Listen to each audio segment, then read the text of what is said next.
Hi, welcome to RK studio. ఈ రోజుల్లో బట్టతల సమస్య అనేది చాలా చిన్న ఏజ్ నుంచే స్టార్ట్ అయిపోయిందండి. ఒక 22-23 ఇయర్స్ నుంచి స్టార్ట్ అయితే చాలామందికి బట్టతల అనేది ప్రధాన సమస్య మారిపోయింది. ఈ బట్టతల సమస్య అనేది ముఖ్యంగా మనకు ఫుడ్ను బట్టి, బయట పొల్యూషన్ని బట్టి, జీన్స్ని బట్టి ఇలా ఒక్కొక్కరికి ఒక్కొక్క విధంగా బట్టతల అనేది స్టార్ట్ అయిపోతుంది. సో దీనికి ముఖ్యంగా మనకు బయట మార్కెట్లో చూసుకున్నట్లయితే బట్టతల సమస్యకి చాలా మనకు ఆప్షన్స్ ఉన్నాయి. ఎట్లా అంటే మనకి ఇప్పుడు ఆయిల్స్ అని, ఇంకొకటి నాన్ సర్జికల్ హెయిర్ రీప్లేస్మెంట్ అనేసి, మనకు సర్జికల్ రీప్లేస్మెంట్ అనేసి ఇలా చాలా రకాల ఆప్షన్స్ ఉన్నాయి. బట్ ఇవేంటంటే అన్నీ కూడా మనకు సక్సెస్ఫుల్ అవుతాయి కావు అనేది గ్యారంటీ ఉండదు. ఎట్లా అంటే ఇప్పుడు మనకు ఒక ఆయిల్స్ వాడిన వాళ్ళు కొన్ని రోజుల పాటు, కొన్ని నెలల పాటు, కొన్ని సంవత్సరాల పాటు వాడినా కానీ హెయిర్ పోవడం స్టార్ట్ అయిన తర్వాత పోతూనే ఉంటుంది, కానీ ఎక్కడ ఆగదు. ఏదో లైట్గా కొన్నిసార్లు ఆగినా కానీ మళ్ళీ స్టార్ట్ అయిపోతుంది హెయిర్ ఫాల్ అనేది. ఇంకో కొంతమందికి ఏంటంటే మనకు ముఖ్యంగా మార్కెట్లో బాగా పాపులర్లో ఉన్నది ఏంటంటే సర్జికల్ హెయిర్ రీప్లేస్మెంట్. ఇదేంటంటే హెయిర్ ట్రాన్స్ప్లాంటేషన్ అంటారు దీన్ని.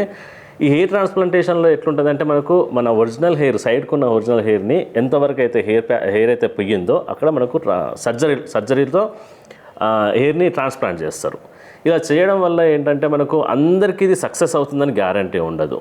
మ్యాక్సిమం మెంబర్స్కి అవ్వచ్చు, కాకపోతే ఇది కూడా చాలా రోజుల పాటు ఉండదు. ఈరోజు మీరు ఇప్పుడు పెట్టించుకుంటే అది మీకు హెయిర్ మొత్తం రావడానికి ఒక 1 year పట్టొచ్చు.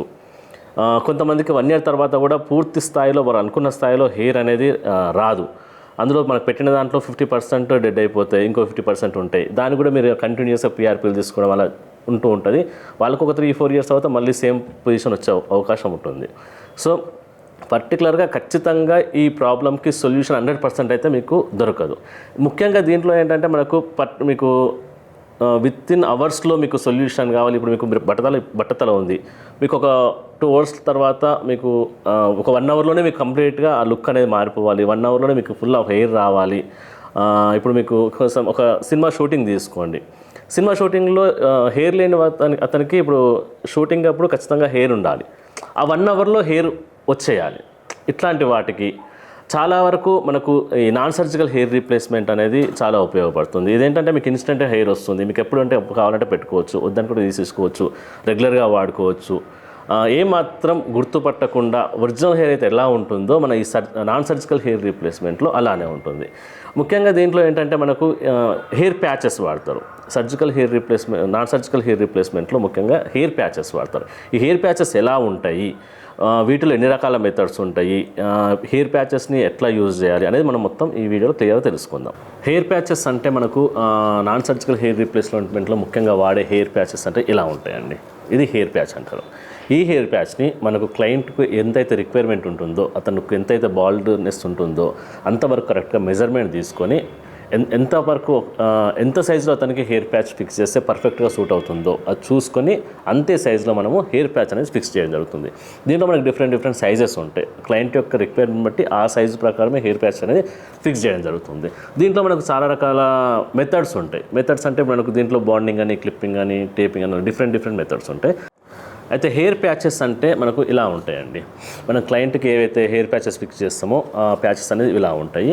ఇందులో మనకు క్లయింట్కి ఎంతైతే రిక్వైర్మెంట్ ఉంటుందో, ఒక క్లయింట్ మన దగ్గరకు వచ్చినప్పుడు అతని బాల్నెస్ అనేది చెక్ చేసిన తర్వాత అతనికి ఎంతైతే రిక్వైర్మెంట్ ఉంటుందో అంతవరకే ప్యాచ్ ఫిక్స్ చేయడం జరుగుతుంది.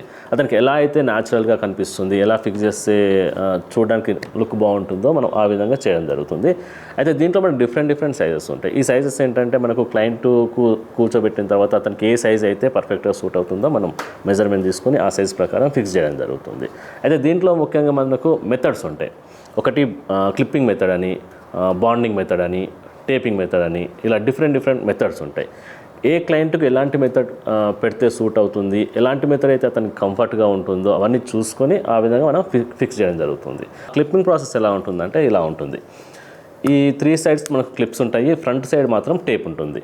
ఈ టేప్ ఎందుకంటే మనకు ఫ్రంట్ సైడ్లో మనకు స్టిఫ్గా ఉండడం కోసం అనేసి టేప్ యూజ్ చేస్తాము. సైడ్స్ బ్యాక్ మాత్రం మనము క్లిప్స్ యూజ్ చేయడం జరుగుతుంది. ఈ క్లిప్స్ యూజ్ చేయడం వల్ల ఏంటంటే మనకు హెయిర్ ప్యాచ్ని ఎప్పుడు కావాలంటే అప్పుడు తీసుకొని పెట్టుకునే విధంగా ఉంటుంది. కొంతమంది ఎలా ఉంటారు అంటే నైట్ టైంలో పెట్టుకోవడానికి ఇష్టపడరు, తీసేసి మార్నింగ్ పెట్టుకుంటారు. కొంతమంది ఏంటంటే ఓన్లీ అకేషన్స్, ఓన్లీ బయటికి వెళ్ళేటప్పుడు, ఫంక్షన్స్ అప్పుడు మాత్రమే యూజ్ చేస్తుంటారు. ఇలా మీకు ఎప్పుడు కావాలంటే అప్పుడు యూజ్ చేయడం కోసం క్లిప్పింగ్ ప్రాసెస్ అనేది బాగా యూజ్ అవుతుంది. ఈ క్లిప్పింగ్ ప్రాసెస్లో ఏంటంటే జెంట్స్కి ఇలా ఉంటుంది కదా, లేడీస్కి కూడా మనకు క్లిప్పింగ్ హెయిర్ ఎక్స్టెన్షన్స్ అని దొరుకుతుంటాయి. ఈ హెయిర్ ఎక్స్టెన్షన్స్ ఎలా ఉంటాయి అంటే, ఎవరికైతే హెయిర్ పల్చగా ఉంటుందో వాళ్ళకు ఈ ఎక్స్టెన్షన్స్ పెట్టుకోవడం వల్ల హెయిర్ అనేది థిక్గా ఉంటుంది. ఇంకొకటి ఏంటంటే కొంతమందికి షార్ట్ హెయిర్ ఉంటుంది, వాళ్ళు కూడా హెయిర్ ఎక్స్టెన్షన్ పెట్టుకోవడం వల్ల లాంగ్ అవ్వడం కోసం ఇలా వాడుతూ ఉంటారు. మనకు నెక్స్ట్ ప్రాసెస్ వచ్చేసి hair bonding process. Hair bonding ప్రాసెస్లో ఎలా ఉంటుందంటే, ఎవరికైతే హెయిర్ పలచబడిన ప్లేస్ ఉంటుందో ఆ ప్లేస్లో హెయిర్ అనేది కంప్లీట్గా రిమూవ్ చేస్తాం. ఎక్కడైతే పలచబడిందో ఆ పలచబడిన ప్లేస్లో హెయిర్ రిమూవ్ చేసి ఆ ప్లేస్లో హెయిర్ ప్యాచ్ అనేది ఫిక్స్ చేయడం జరుగుతుంది. ఈ హెయిర్ ప్యాచ్ ఫిక్సింగ్ కూడా మనము టేప్ అండ్ గమ్ రెండు యూజ్ చేసి హెయిర్ ఫిక్సింగ్ అనేది చేస్తాం. ఈ హెయిర్ ఫిక్స్ చేసిన తర్వాత వాళ్ళకి ఎటువంటి హెయిర్ స్టైల్ కావాలో, ఒకవేళ వాళ్ళకు పాత హెయిర్ స్టైల్ ఏమైనా ఉంటే అది చూపించినా సరే, లేదంటే మాకు ఇలాంటి టైప్ ఆఫ్ హెయిర్ స్టైల్ కావాలి అని ఏమైనా చూపించినా సరే, వాళ్ళు ఎలాంటిది కావాలంటే ఆ విధంగా మనం హెయిర్ కటింగ్ అనేది చేయడం జరుగుతుంది. ఈ హెయిర్ బాండింగ్లో ముఖ్యంగా మనకు సర్వీసింగ్స్ ఉంటాయి. ఒకసారి మనం హెయిర్ బాండింగ్ చేయించుకున్న తర్వాత ఎవ్రీ మంత్కి ఒకసారి కంపల్సరీగా సర్వీస్కి అనేది వెళ్ళాల్సి ఉంటుంది. ఆఫీస్కి వచ్చి సర్వీసింగ్ చేయించుకుని వెళ్ళాల్సి ఉంటుంది. ఈ సర్వీసింగ్ ప్రాసెస్లో మనము హెయిర్ ప్యాచ్ని మళ్ళీ తీసి మంచిగా క్లీన్ చేసి, హెడ్ కూడా మొత్తం క్లీన్ చేసేసి మళ్ళీ ఫిక్స్ చేయడం జరుగుతుంది. ఈ బాండింగ్ ప్రాసెస్లో ఇలా మనకు మెయింటెనెన్స్ అనేది ఉంటుంది. ఈ బాండింగ్ చేయించుకున్న వాళ్ళకి సర్వీస్ ఏంటంటే ఒక్కొక్కరికి ఒక్కొక్కలా ఉంటుందండి. మామూలుగా ఎవరికైనా ఎవ్రీ మంత్లీ సర్వీస్ అనేది ఉంటుంది. అయితే ఇదేంటంటే కొంతమందికి 20 days రావచ్చు, కొంతమందికి 30 days రావచ్చు. ఇది ఎన్ని రోజులు రావాలనేది వాళ్ళ యొక్క స్కిన్ మీద డిపెండ్ అయి ఉంటుంది. కొంతమందికి హీట్ బాడీ అలా ఉన్న వాళ్ళకేమో కొంచెం తొందరగా సర్వీస్ టైం ఉంటుంది. కొంతమందికి 1 month పైన కూడా మనకు సర్వీస్ తీసుకోవచ్చు. ఇలా కంపల్సరీగా మంత్లీ సర్వీస్ అనేది ఉంటుంది. అయితే ఇక్కడ మీకు సర్వీస్కి వచ్చినప్పుడు హెయిర్ ప్యాచ్ అనేది రిమూవ్ చేయడం జరుగుతుంది. రిమూవ్ చేసిన తర్వాత హెయిర్ ప్యాచ్కి కెమికల్ వాష్లు ఉంటాయి. ఈ కెమికల్ వాష్లు దేనికంటే హెయిర్ ప్యాచ్ యొక్క లైఫ్ పెరగడం కోసము. ఇంకొకటి మీరు 1 month వాడిన తర్వాత దాంట్లో ఏమన్నా డస్ట్ అట్లా ఏమన్నా కానీ మొత్తం కంప్లీట్గా క్లీన్ అయిపోతుంది. ఇంకొకటి మీరు సర్వీస్కి వచ్చినప్పుడు మీకు మళ్ళీ ఫిక్స్ చేసినప్పుడు మీకు కంప్లీట్గా న్యాచురల్ లుక్ అనేది క్లియర్గా వస్తుంది దీంట్లో సర్వీస్ చేయించుకున్నప్పుడు. కాబట్టి కంపల్సరీగా మీరు ఎవ్రీ మంత్ సర్వీసింగ్కి వస్తే చాలా బాగుంటుంది. అయితే మీకు ఇలా సర్వీస్కి వచ్చినప్పుడు మీకు ఫస్ట్ అయితే ఎక్కడైతే మనం పలచబడిన హెయిర్ రిమూవ్ చేసామో అది మళ్ళీ కొంచెం గ్రోత్ ఉంటుంది. కాబట్టి ఈ సర్వీస్కి వచ్చినప్పుడు ఆ హెయిర్ని కూడా మళ్ళీ క్లీన్ చేసేసి హెడ్ కంప్లీట్గా క్లీన్ చేసేసి ఈ ఫిక్స్ చేయడం జరుగుతుంది. ఈ హెయిర్ ఫిక్సింగ్లో చాలామంది డౌట్ ఏంటంటే, మనము హెయిర్ ప్యాచ్ ఫిక్స్ చేసుకున్న తర్వాత ఒరిజినల్ హెయిర్ గ్రోత్ ఉంటుందా అనేది చాలామంది అడుగుతూ ఉంటారండి. ఒరిజినల్ హెయిర్కి ఏ ప్రాబ్లం ఉన్నదండి, మీరు హెయిర్ ప్యాచ్ ఫిక్స్ చేసుకున్నా సరే మీ ఒరిజినల్ హెయిర్ గ్రోత్ అనేది అలానే ఉంటుంది. మీరు హెయిర్ ప్యాచ్ ఫిక్స్ చేసినప్పుడు మేము ఏదైతే హెయిర్ రిమూవ్ చేస్తామో మీరు 1 month సర్వీస్కి వచ్చినప్పుడు మళ్ళీ ఆ హెయిర్ గ్రోత్ అనేది అలానే ఉంటుంది. సో అప్పుడు మనం సర్వీస్కి వచ్చినప్పుడు మళ్ళీ ఆ పాత హెయిర్ని అంతా రిమూవ్ చేసి మళ్ళీ హెయిర్ ప్యాచ్ ఫిక్సింగ్ అనేది చేయడం జరుగుతుంది. ఇది బాండింగ్ ప్రాసెస్. నెక్స్ట్ వచ్చేసి టేపింగ్ ప్రాసెస్. ఈ టేపింగ్ ప్రాసెస్లో ఏంటంటే మనకు బాండింగ్ ప్రాసెస్లో ఏదైతే టేపు అండ్ గమ్ యూజ్ చేస్తాం కదా, టేపింగ్ ప్రాసెస్లో ఓన్లీ టేప్ మాత్రమే యూజ్ చేస్తాం, గమ్ యూజ్ చేయం. ఎందుకంటే చాలామంది క్లయింట్స్ మనకు దూరంగా ఉండడం వలన ఎవ్రీ మంత్ సర్వీస్కి రావడానికి ఇబ్బంది పడుతూ ఉంటారు. కొంతమంది అవుట్ ఆఫ్ స్టేషన్లో ఉంటారు, కొంతమంది ఆఫీస్కి చాలా దూరంలో ఉండడం వల్ల ఎవ్రీ మంత్ రాలేము, మేము ఇంటి దగ్గరనే సర్వీస్ చేస్తాం అనుకునే వాళ్ళు టేపింగ్ మెథడ్ చూస్ చేసుకుంటారు. ఈ టేపింగ్ మెథడ్లో ఎలా ఉంటుందంటే మనకు సేమ్ పలచబడిన హెయిర్ ఏదైతే ఉందో అది రిమూవ్ చేసి ఆ ప్లేస్లో హెయిర్ ప్యాచ్ అనేది ఫిక్స్ చేస్తాం. హెయిర్ ప్యాచ్ ఫిక్స్ చేసిన తర్వాత మీకు ఎలా సర్వీస్ చేసుకోవాలి ఇంటి దగ్గర అనేది మనం కంప్లీట్గా ట్రైనింగ్ ఇస్తాం. ఇక్కడ ఆఫీస్ దగ్గర ట్రైనింగ్ ఇస్తాం. ట్రైనింగ్ ఇచ్చిన తర్వాత మీరు ఇంటి దగ్గరికి వెళ్ళిన తర్వాత ఎవ్రీ వీక్లీ వన్స్ కానీ 10 daysకి ఒకసారి కానీ 15 daysకి ఒకసారి కానీ మీ ఇష్టం, మీకు నచ్చినప్పుడు మీరు ఇంట్లోనే సర్వీస్ చేసుకోవచ్చు. ఈ సర్వీస్కు దీనివల్ల మీకు అడ్వాంటేజ్ ఏంటంటే మీరు సర్వీస్కి ఎవ్రీ మంత్ మన ఆఫీస్కి రావాల్సిన అవసరం లేకుండా మీరు సెల్ఫ్గా ఇంటి దగ్గరనే చేసుకోవచ్చు. ఈ టేపింగ్ మెథడ్లో మీకు సర్వీసింగ్ అంటే మీరు ఇంటి దగ్గరనే సెల్ఫ్ సర్వీస్ చేసుకుంటారు కాబట్టి ఎవ్రీ 2 monthsకి కానీ 3 monthsకి కానీ ఒకసారి వచ్చి మన ప్యాచ్కి కెమికల్ వాష్ అనేది చేయించుకుంటే హెయిర్ ప్యాచ్ యొక్క లైఫ్ అనేది బాగా పెరుగుతుంది.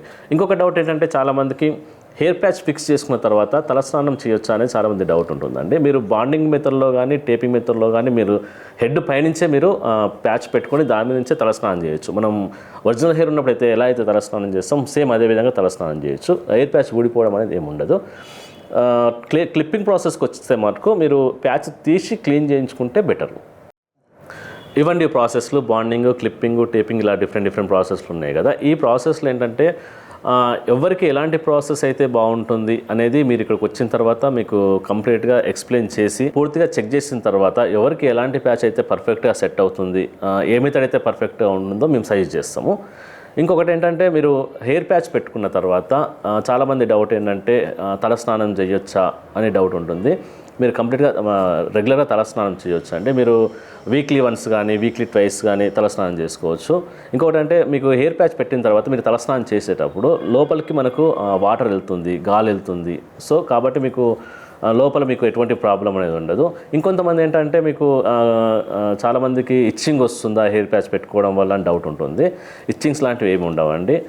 ఇంకా కొంతమంది డౌట్ ఏంటంటే హెయిర్ ప్యాచ్ ఫిక్స్ చేసుకున్న తర్వాత తలస్నానం చేయొచ్చా, తలస్నానం చేయడానికి సపరేట్గా షాంపూస్, కండిషనర్స్ అట్లాంటివి ఏమైనా యూజ్ చేయాలని చాలామంది డౌట్ ఉంటుందంటే మీరు హెయిర్ ప్యాచ్ పెట్టుకున్న తర్వాత మీకు ఏవైతే అందుబాటులో ఉంటాయో అవి వాడచ్చు. Shampoo and conditioner compulsory use చేయాలి. ఫస్ట్ షాంపూ వాష్ చేసిన తర్వాత కండిషనర్ వాష్ అనేది చేయాలి. మనకు హెయిర్ తలస్నానం చేసేటప్పుడు మనకు వాటర్ అనేది లోపలికి వెళ్ళిపోతుంది కాబట్టి మీకు లోపల కూడా కంప్లీట్గా క్లీన్ అయిపోతుంది. హెయిర్ ప్యాచ్ పెట్టుకోవడం వల్ల లోపల క్లీన్ అవ్వదేమో అని డౌట్ ఉంటుంది చాలామందికి. అయితే హెయిర్ ప్యాచ్ అనేది ఓన్లీ నెట్ మీద డిపెండ్ అయ్యి నెట్తో తయారు చేస్తారు కాబట్టి లోపలికి మీకు వాటర్ వెళ్ళడము, గాలి వెళ్ళడం అనేది ఈజీగా వెళ్తుంది. ఇంకొంతమంది ఏంటంటే మనకు హిచ్చింగ్ వస్తుందా, ఏమన్నా సైడ్ ఎఫెక్ట్స్ ఉంటాయని చాలామంది అడుగుతుంటారు. హెయిర్ ప్యాచ్ వల్ల మనకు ఎటువంటి సైడ్ ఎఫెక్ట్స్ ఉండవండి.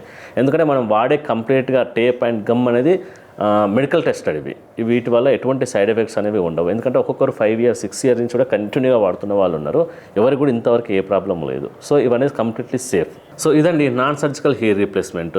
దీని గురించి మీకు హెయిర్ ప్యాచ్ అంటే ఏంటి, ఈ నాన్ సర్జికల్ హెయిర్ రీప్లేస్మెంట్ ఏంటి మీకు క్లియర్గా ఎక్స్ప్లెయిన్ చేసిన అనుకుంటున్నా. మీకు ఇంకా ఏమైనా డౌట్లు ఉంటే కింద స్క్రోల్ అవుతున్న నెంబర్లకి మీరు ఫోన్ చేయొచ్చు, లేదంటే కామెంట్ చేయొచ్చు.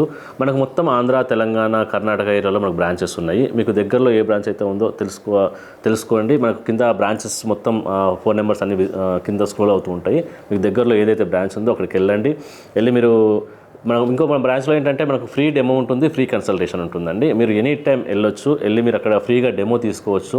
డెమో తీసుకొని మీకు నచ్చిన తర్వాత మీకు పర్ఫెక్ట్గా ఉంది అనుకుంటేనే మీరు ఫిక్స్ చేయించుకోవచ్చు. దానికి ఎలాంటి ఛార్జెస్ ఉండవు. మీకు ప్రతి ఒక్కరికి సామాన్యులకు సైతం అందుబాటులో ఉండడం కోసం మన ఆర్కే హెయిర్ స్టైల్లో చాలా తక్కువ రేట్కే మనం హెయిర్ ప్యాచ్ ఫిక్సింగ్ అనేది చేయడం జరుగుతుంది. చాలామంది ఏంటంటే చాలా కాస్ట్ ఉంటుందేమో, పెద్ద వాళ్ళు వాడతారేమో, సెలబ్రిటీలే వాడతారేమో, మనం వాడలేమేమో అని ఇప్పటికీ కూడా చాలామందికి అవేర్నెస్ లేదు. సో ఈ వీడియో ద్వారా మీ అందరికీ తెలుస్తుంది, అవేర్నెస్ వస్తుందని అనుకుంటున్నా. తక్కువ రేట్లో కూడా మీకు ఈ బట్టతల సమస్య అనేది కంప్లీట్గా నిర్మూలించడం కోసం చాలా తక్కువ రేట్లో కూడా మీకు హెయిర్ ప్యాచ్ అనేది ఫిక్స్ చేయడం జరుగుతుంది మన ఆర్కే హెయిర్ స్టూడియోలో. సో మీకు ఇంకా హెయిర్ ప్యాచెస్ గురించి, నాన్ సర్జికల్ హెయిర్ రీప్లేస్మెంట్ గురించి మీకు ఎలాంటి డౌట్స్ ఉన్నా కానీ కింద స్క్రోల్ అవుతున్న నెంబర్కి మీరు కాల్ చేయండి. 24 hours మీకు అందుబాటులో ఉంటాము. ప్రతి క్వశ్చన్కి మీకు డౌట్స్ క్లియర్గా ఎక్స్ప్లెయిన్ చేస్తాము. Thank you so much.